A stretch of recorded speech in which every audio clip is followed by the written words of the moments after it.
vous avez ouvert Atelier scientifique, qui se trouve dans Bureau, Logiciel sciences, Physique chimie.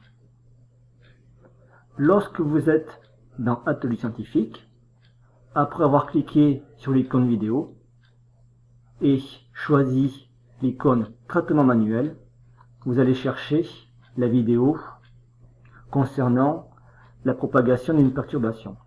Par exemple, tuyau tendu.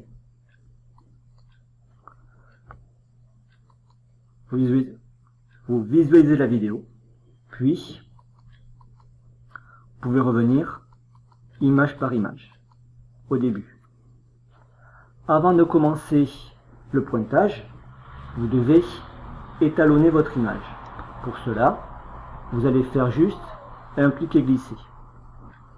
La règle faisant environ 1,02 m, on va donc écrire 1,02 m. Ensuite, nous allons choisir une origine à notre repère. L'idéal étant de prendre pour axe horizontal l'axe de notre corde ou de notre tuyau tendu. On se cale sur la première image exploitable pour le pointage. Lorsqu'on a choisi cette image-là, on peut commencer le pointage. À chaque fois que l'on pointe, la vidéo avance d'une image. On n'a ici que 3 points exploitables.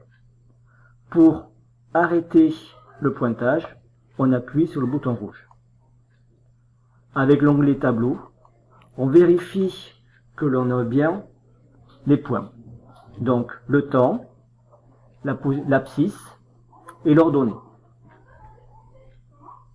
On peut aller dans graphique. Alors on va visualiser X en fonction du temps. On voit que ces 3 points sont alignés. On peut modifier l'épaisseur des points. On peut modifier aussi leur couleur.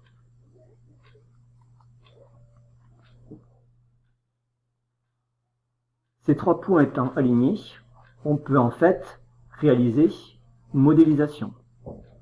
Pour cela, on prendra le modèle prédéfini droite. En cliquant sur modélisation, on a une droite qui passe au plus près de chaque point.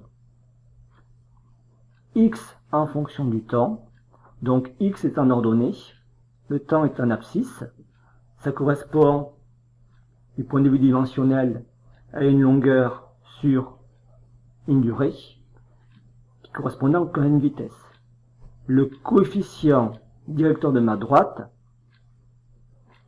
correspond à la vitesse de déplacement de la perturbation.